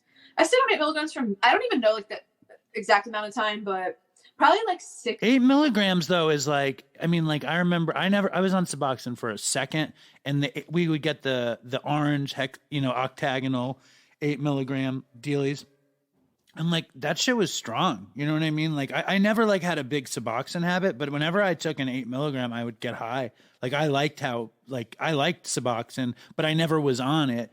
I imagine though, being on it for a long time, obviously it doesn't get you high. Not at all. And I would imagine it'd be hard to get off of 8 milligrams. You can't quit at 8 milligrams. If you do that, even if you No. stop at like 2 milligrams, you're going to feel like shit. And that's the problem. And that's why Suboxone has such a bad rep, because like most people who did it and like stopped, they stop way too high, or like they're in a situation where you got to get cut off cold turkey. Like, yeah, if you do that, it's going to be the worst shit ever. You just have to go down to like, I went down to 1 milligram, but even still, like you can go down to 0.5 milligrams, 0.25 milligrams, and it's going to be fucking fine. How do they give you, because like my big dream, like back in the day, we would talk about this all the time, where I felt like people who are getting off Suboxone, they don't make a 0.1. They don't make a 0.01. Like people are so scared to get off 1 milligram, and then you have to cut up the strip or break up the pill. Like what is a 0.25? Was that a strip or was that a pill? So you can get 2 milligram strips. Right. And then you can and you cut would that, snip them. and that gets really See, don't you think it would make sense to have like 0.9, 0.8, 0.7? Like why not? Is that just because people don't want people to get off? I think a lot of doctors are like that. My Suboxone doctor was like that. I had to get clean on her back. Like, she tried to sabotage me too. Like, I was like, I think I want to quit. She's like, okay, we'll bring you from 8 to 4. And I'm like, that's going to make me really sick. She's like, well, then you could just go back up. I'm like, okay, then never mind. I'm staying on it forever. Horrible. So when you got down to 2.5, did you just get off of it from there, or did you snip them up into tiny pieces? No, I jumped off at 1 milligram. And you didn't feel it? I mean, okay, so the withdrawal in total, I would say it lasted about like 3 weeks, but it was nothing. It was really long, but like I could sleep literally every single night, no restless legs. I was just like sweaty and my stomach was like messed up for a while, but like I went out every single day. So like when you stopped, did you start smoking weed? Were you smoking weed for a bit in like recovery kind of thing, or what? Or were you just done with everything? Were you taking benzos, or where were you at? No. So technically, like I do whatever drugs I want, but I don't really want to do them anymore. Like what? Like do you know when I got off subs, or when I got onto the subs? When you got off of them? Well, while I was on subs, like every once in a while, I would do coke sometimes. I did benzos a couple times with the lawyer guy before we broke up, just because I hated being with him. And I think he knew it, so we just got fucked up together. I smoked weed a couple of times. I would drink sometimes, but like not really. Like I kind of was like a casual a casual cocaine user, but really that's a thing in Philadelphia. I'm sure it's a thing everywhere, but you're a total fucking heroin addict. So to be a casual coke user is like a stretch. You know what I mean? Like How long did you get away with it? How long have you been abstinent? Like, where are you at? Like, I know your recovery is like, one thing that I really like about your story is it's not like everybody else's. It's very different, but still you're abstinent because it's probably easier, right? It's clearer. Like, if I were to do coke, like I probably did it. I did it on the 4th of July, but like, I just don't like how it feels anymore. It sucks. I'm like 30 years old. I don't feel like feeling like shit for the next 3 days. Who'd you do coke with on July 4th? A bunch of my friends. There was like a big party and I hadn't seen anyone in a while. So you're not like in that I was a horrible drug addict and now I'm not doing drugs. You're like, we'll see what happens kind of thing. Yeah. I mean, honestly, it works for me. All right. Well, I mean, and when's the last time you did heroin? I don't know the date. I mean, how many years ago? I did relapse like last year for a period of time, but it was very short. How long was the relapse? It's like a couple months. Wow. And then did you get on Suboxone again? And it took it to get off, but. Yeah. So you just did it quick. Mm-hmm. It's interesting. Do you think you're dependent on guys now? No.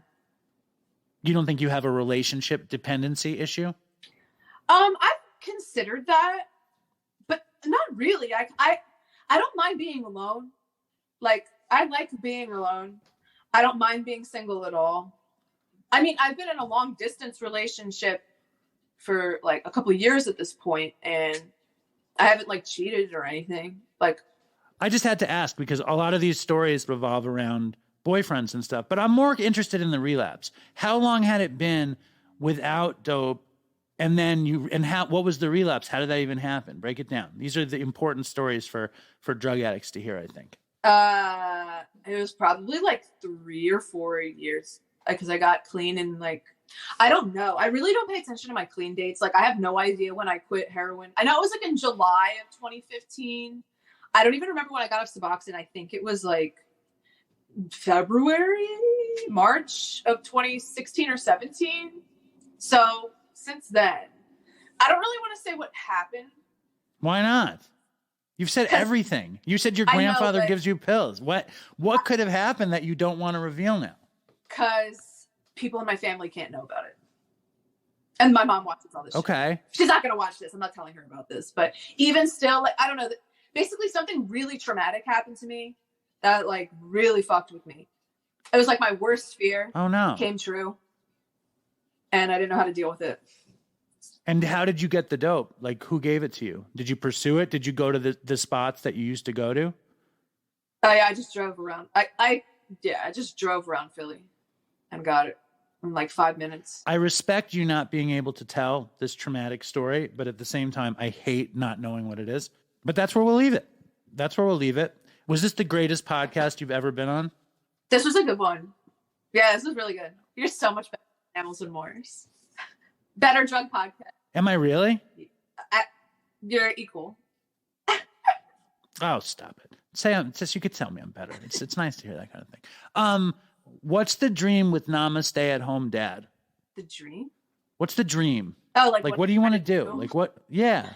I just kind of float through life and like hope something cool happens, and it usually does. I would like to be a comedy writer. Like, ideally, I would like to have my own show where I'm like one of the main people, I guess. But I don't really care. Like, do you do any stand-up? So when I actually did your DopeyCon, it kind of gave me like, I am incapable of like memorizing fucking anything. I blank out really easily. Like, I'm just a very off the cuff person, and I'm a good writer, but like, I don't think I could do like a rehearsed bit. Like, it's so terrifying to me. Not like, it's not even like I'm scared. I just can't do it. Like, my memory is fucking garbage. It's so bad.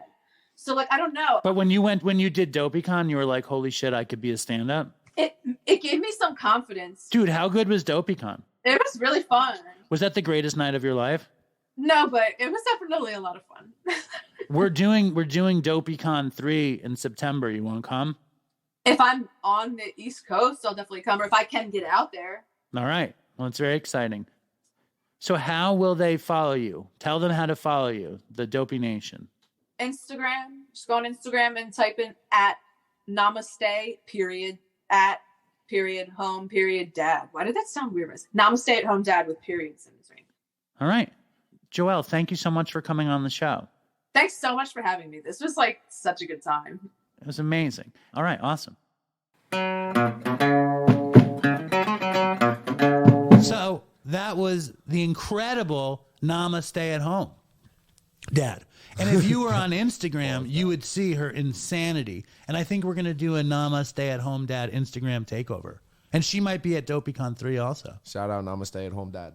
And she brought the crazy sex, love, and addiction Dopey. Yeah, she did.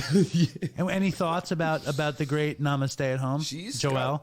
Shout out to Joelle. Shout out to Philadelphia. She just moved to San Francisco. Oh, really? Yeah. Oh, she talked about that. She was going to. To her that guy. rehab romance. Yeah. Wow, that works out sometimes, huh? Well, it is. Let's time hope. is yet to tell. Right. Keep your fingers crossed. What was the best rehab romance you ever had? Oh, was that the neck girl? Yeah. Neck girl. Best, worst, whatever. Where is she at? She alive? She's in California somewhere. Sober? Yeah, nah, probably not. I don't know. What really sparked it is because she had the fire insurance policy, you know? So when we decided to go out there, we just keep sending her back because you get paid a lot of money. You know, so that was the deal. She was like, you were pimping her out to rehab as a body broker, is what you're saying. You put it like that. Well, you really were. I mean, no one was having sex, so you're like, come on, baby, just go to rehab one more time. You just need for to get daddy. better. go to rehab one more time for daddy. You know, that's. I mean, because that's like it was. Was it kind of a pimp-ho relationship? A little. No, pimpish hoish. A little. I mean, I'm sure. Well, you're like, she come wasn't on, the baby, only one. We need. How many women were you pimping out to go to rehab for you? Wow. No, well, it was fucked up because they have to be gone for at least 21 days, you know? 22 days or whatever to get the last insurance. If you stay for like 10, I think, 10 or 14, you get like the first payment, which is like, if you stay for 14, you get the first payment. If you stay another 7, you get double that. Like, that's how that works. Right, so but you're not answering the question. The question is how many women... I would cycle through them. Like, oh, I sound like such a scumbag. It's not even true. I really liked her. This is as a person. She was a good person. There's nothing wrong. She wasn't a good person. But maybe she was. You definitely weren't. I was bad. But I think you could sound like a scumbag and you could be like, I was scummy. I practiced scumbaggery. Scumbag material. Yep. Scumbaggery. Scumbaggery. Scumbaggery for sure. You know what I'm saying? But thank you, Namaste. Because like she was not afraid to throw it all out there. Yeah, no, hell yeah. And I'm still a little, you know, surprised that, like you said, like that's a real relationship from a rehab that's like happening. There's people in the audience who married. Really? And have kids with their rehab romance. That's It's totally... I mean, like, the truth is you're going to meet people where you're going to meet them. Yeah, it's true. And you don't know, it's true. Like, what They're the not future... all doomed. No. Yeah. I mean, I think, like, most of the time when you're a fucking heroin addict and you meet a crackhead in rehab, it's not going to be marriage and kids and fucking houses and shit. But sometimes you're both in the exact right spot for recovery. It's true. Now, speaking of recovery, how is we really... Fucking, what's that horrible sound? It's my fucking cable. Oh, God. It's because I'm holding the mic. That's why. That's what it is. God damn it. What do I have to hold it really gently? First of all, I'm never going to say I'm grateful at the meeting again. That's crazy. So thank you. Thank you for that. And secondly, what is... Dave, alcoholic, grateful to be here, grateful to be sober. I also stopped saying I'm a drug addict at the meeting. Oh, you used to do that? Yeah, I used to say alcoholic, drug addict. Yeah, but every time you share, it's like yeah. Instant drug addict, we know. But I want to know how is your... I mean, I don't want this episode to be bereft of recovery. Bereft, that's another one. So talk to me. Where are you at? What's going on? How you feel? Recovery's good, solid. I don't hit the Shaolin Temple every morning. I have to confess that. You were for a bit, though. I was. So what's going on? Everything's really good. I really only hit the beach for the most part. You know, I'll go other places sometimes, like sporadically, you know. But I just feel fucking good. I feel good where I'm at, you know. We've had conversations Jay works in this fucking crazy taqueria / tequila bar, and places like that are known to be dangerous for drug addicts and alcoholics because of the tequila and the liveliness Tequila. and all of the people and your incredible lust for life. You know what I mean? Like you're up in it, you know?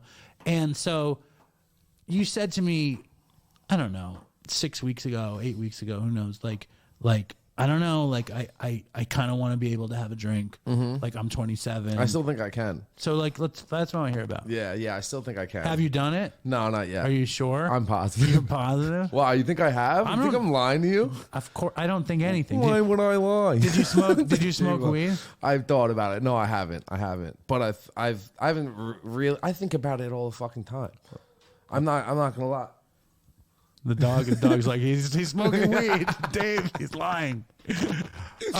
So this is good. This is good stuff. I think about it all the fucking time. I think that I think I could. Well, this is fucked up. Of course you could. Yeah. Well, I think I. Why couldn't you? You could fucking shoot fentanyl. I in your think I neck. could. I think I could drink successfully. Where is that a child? Yeah. There's preschool next door. Oh, really? Yeah. I was like, that was weird. You're hearing your inner child say you can't drink successfully. So why do you think you can drink successfully? Because first of all, that's a different story. Okay, first of all, I think I can drink successfully because I'm not an alcoholic. You know, This is going. Hold on, is there a scary sound?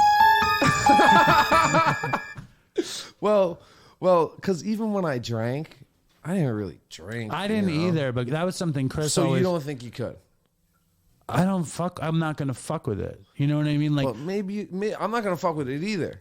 okay, But I don't care. Like, it's one of those questions where the answer is, like, for me, the answer is, I had a really shitty life. Like, I had a life that brought me nothing but addiction and strung outness and being broke and being miserable. And now we're in my robust big house with 2 kids and the Sick. dog outside and this beautiful roadcaster. sick roadcaster. So like, I don't, and then the other thing is like, I never want to drink. Like, I'm not dating. I don't need to drink. And alcohol like affects me in a way that I don't like it. It makes me sick.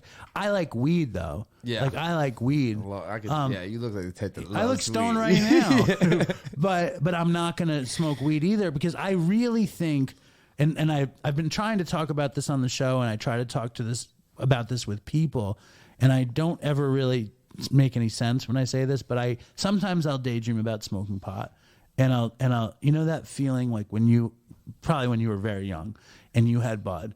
And like no one was in your house, and you iced the bong or whatever, and you put on like Bob Marley or whatever. I put on Bob Marley. Okay. What'd you put on? What did I put on? Yeah, Probably what was that song? When you were a kid. Roll something up so I can just blow. Who's that? I think it's Styles P. Okay, so you put on a little Styles P, Yeah. and you got the room ready, and you're excited, and Yep. you're a kid, and Yep. it's like, it's gonna happen, and there's this all happening. promise of ecstasy, Mm-hmm. And what I'm thinking is, like, let's say I set all that stuff up, and I don't really have the ability to set it up here, yeah. but maybe a porch somewhere, maybe in the backyard, whatever. I know that when I be let actually down. do it, it's not going to live up to the expectation. let down. And then past there, it's going to bring fucking misery. You think it will though? Ultimately, because I'm such a fucking drug addict, like I'll be like, well, that didn't work today, but let's try it tonight. And then I'll be like, okay, that was cool at night. Nobody was around. And then in the morning, I'm like, well, I can get up really early. I can get away with this. And it's just gonna drug addict behavior. for me, it's more like people always say this, it's a risk reward. The reward, and I mean, like, for me, 47, I have 2 children. I have a successful relationship. Yeah. I have a podcast based upon my fucking sobriety. That's like my job. That's a huge risk. Not to mention, I've never had it so good in terms of my happiness. Ever. I've never been this happy. Now, let me ask you, like, where is your happiness and where has it been in comparison to Kingpin fentanyl days? I agree. I can. my happiness is at an all-time high. I can tell. It is. You're bursting with joy. It is. But not all the time, you know? How can you be bursting with joy all the time? if you'd be bursting, that would be a letdown if you were bursting with joy all the time. It's true. A lot of me, I should start, you know what I start doing? I start saying, Jay, alcoholic, grateful to be sober, grateful to be here. I should do that, not because I really feel it all the time, but just so, you know, speak it into existence, you know? Right. Like maybe right. I should start saying that. Maybe we should trade. Yeah, okay, I'm done. You can have it. I don't want. Everyone's ready for me to say it. What the fuck? I'm done with it. You take it. You take it. I said it at the same time as you once. I think I was sitting next to Mark. I don't know if you know Mark. You fucking run some serious shit on me. I do. You have Ian in the car. I do. Look, I'm gonna make Dave say what's happening. I do. You're fucking doing it up with Mark. You should have Ian come through. He's fucking done some shit. I kind of want to. Yo, he's done some shit. I gave him a gun like forever ago. Oh, should I not talk about that? I'm sorry. You looked at the computer like. No, I'm just trying to think about stuff. But yeah, go for it. Okay, so I gave him a gun. Why? Wait, hold on. If you're not supposed to talk about it, why would I look at the computer? Like, oh shit, we gotta. I don't know. Please, it's exciting. You gave him a gun. I'm with you. So I gave him a gun. And Ian, like I've said in the last, was a fucking drug addict. Like we're both drug dealers. I was like money first. He was drugs first. Right. Like he was a drug addict. Like, you know, and we were selling a lot of coke. And we started selling coke together and stuff. And he was shooting a lot of coke. And I have too, but he was doing it a lot. And he would get super fucking paranoid, you know, crazy. And he lives on a canal. Like, you know, and bro, I'm not fucking. I wasn't there this night. I talked to his ex, the girl that he was with, and I forget what I gave him. I had whatever. I gave him a gun because I had one and he wanted one. Whatever. So I gave him the gun. Fucking serial number scratched off, all that. You know, it was a Colt 32 with a wood handle, like a little revolver, like 6-shot revolver. So it was like, and it didn't even, and it's hard to get bullets for revolvers. You know, it's hard to get bullets anywhere in New York, but you can get like 9mm bullets a lot easier than you can get like casings for that. You know, so Ian would he'd do a bunch of coke, he'd chew a bunch of coke, and one night apparently. He's like the guy that like thinks everyone, you know, we were selling drugs, so it's like a rightful paranoia. Yeah, you know, that's what I think. It's a healthy fear. Yeah, it's a healthy fear. I think a lot of the paranoia stems from like your regular fears. You know, when you're doing a lot of coke like that, like I would always be afraid someone was like tapping my phone or like, because I was selling a lot of drugs, you know, so like brought it out of me. So like, why wouldn't they be tapping your phone? Exactly. Right. You know, so he was. But you don't think people are tapping your phone now? No. Right? Why would they? It's true. So yo, this kid, bro, lives in like on a canal, literally, like on a dead end. So if any cops are coming, you could see them from the whole block. You could see this kid guns are expensive here in New York, especially. It's not Arizona, you know. Fucking this kid is all paranoid, skitzed out, like, oh shit, I think they're fucking in my backyard. He's like peeping out his blinds, you know, doing the regular shit. Apparently, he's sweating profusely too. He fucking takes the gun, throws it in his canal because he's super paranoid. The next thought in his head is there's fucking scuba diver fucking. This is real paranoia, right? There's imagination. Real. Ian. Like, oh shit, imaginative Ian. I gotta get the gun because you know they're gonna recover that. There's probably scuba team in the fucking canal, and that's Ian. That was Ian. So what did he do? He fucking I don't know. He bust out the scuba gear and went down. Grabbed the snorkel. That's awesome. Yeah, shout out to you. No, I was thinking about getting Ian. I'm thinking about like getting a bunch of people from the meeting on the show. Like Johnny Jukebox. Jukebox would be a fucking crazy story. Fucking I'm sure. Andre on Kratom. Andreezy. Yeah. Evan. Ev Gang. Evan, like as he does counseling, he's doing drugs at the same time. It's a lot of material. Yeah, a lot of good material.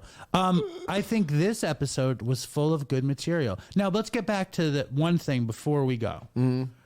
Drinking successfully. Oh yeah. Okay. Let's like you just said, your happiness quotient is off the charts. Yep. And I mean, you have a horrible and this fucking thing is gonna make me crazy. And everyone's like, Dave, where's the good equipment? And it's like I just bought a new cable. Looks pretty good. This cable. Oh. This cable is the problem. Fuck that but yeah, exactly. But when you say, and I understand your point. Like, talk that through about drinking successfully. You have 8 months clean. You have a huge fucking 7.5. Okay, I'm rounded there up. you go. 7.5 months clean. You have a huge prison sentence. in front Yeah. of you. That's another reason why I think I could do this successfully. What does that mean? Because like who knows how long, whatever. I'm not even fucking broaching the subject. But If you were to make a guess, how long? What do you think the outcome is going like to be? optimally, Not or like optimally, as you don't go. realistically, Realistic yeah. guess. 4 years. No way. Yeah. 4 years? Yeah, years without question, years. It breaks my heart. Yeah. Well, don't drink, and also don't drink fucking Pruno and shit in the joint. No, But you go in drinking, you're gonna. I mean, if you go in with a year or something, you're gonna have a fucking solid thing. If I go into prison with a year Clean. yeah, It'll be way better than going in with like a day. what? Yeah. You'll have momentum. I figure by the time I leave, I'll have 4 years either. Right. But I You mean, know? like, holy cow! All we can control is what we do. There's this great book. You want to hear my metaphysical thought before we go? Ooh, let's go. I never do that. But there's this book called Zen and the Art of Archery, and in Zen and the Art of Archery, it's a very thin book, beautiful book. It's about archery. And There's Zen in the art of archery. what There they is. say is all you can control is having the bow in your hand, pulling back the string, making sure the arrow, everything is as good as possible. And once you release the arrow, if you did everything that you could do, you can't do anything else. You know what I'm saying? In your situation, it's like you fucking made a horrible bed, but I think you need to not experiment with drinking Right and now, drugs. I'm just make sure the arrow's straight. As best as it can be, and then see what happens. I mean, I'm a delusional optimist, and I'm like, Jay's not really going to go away. Me But that's too. delusional Yeah. of me, and you Yeah. shouldn't listen to me. Yeah. But hopefully it'll go for the best. And I know that the Dopey Nation is rooting for you as well. Aw. And we have to do as many shows as we can before you go away. Aw. Right? I would love to. All right, good. So, thank you, Namaste at home, Dad. I'm gonna stay at home. Dad. Thank you, Jay, Fentanyl Jay. And please, everybody, subscribe to YouTube, subscribe to Patreon, buy Dopey gear. We're in an amazing... Buy that shit. No, We're, I'm just kidding. we're in an amazing partnership with SRO Prints. They do our gear. They're in Cincinnati. You got to mention them. They're all junkies like you. Oh, really? Yeah. Shout out to SRO Prince. Yep. And stay strong, Dopey Nation, and fucking toodles for Chris. Toodles for Chris. I wanna take a walk around the world. I wonder would it do me any good? Until I get some money in my pocket, then I guess I'll just have to walk around my neighborhood. But I wanna be good so bad. Wanna be so good, so bad, so bad. I wanna be good so bad. Bad desire's all I ever had. And I wanna take a ride up in the sky. Watch as aeroplanes just pass me by. And I wanna see a Lear jetliner take a dive, just to show all of these people what it means to be alive. But I wanna be good so bad. Wanna be so good, so bad, so bad. I wanna be good so bad. Bad desire's all I ever had. And my shadow's getting smaller and smaller. And it's time to where I stand. Shadow's getting smaller and smaller. And it's high noon where I stand. And I wonder would they pay it any mind when I leave this busted city far behind. I'll take the high road, however far it winds, because peace and love are very, very, very hard to find. And I wanna be good so bad. Wanna be good so bad, so bad. I wanna be good so bad. Bad desire's all I ever had. Damn it, all these suckers make me mad. And it's all I ever had. And it's all I ever had. And these suckers make me mad, and I wanna call my dad, and it's all I ever had, and it's all I ever had, and it's all I ever had. And it's all I ever had. And these suckers make me mad, and it's all I ever had, and I wanna call my dad, and it's all I ever had, and it's all I ever had. And it's all I ever had.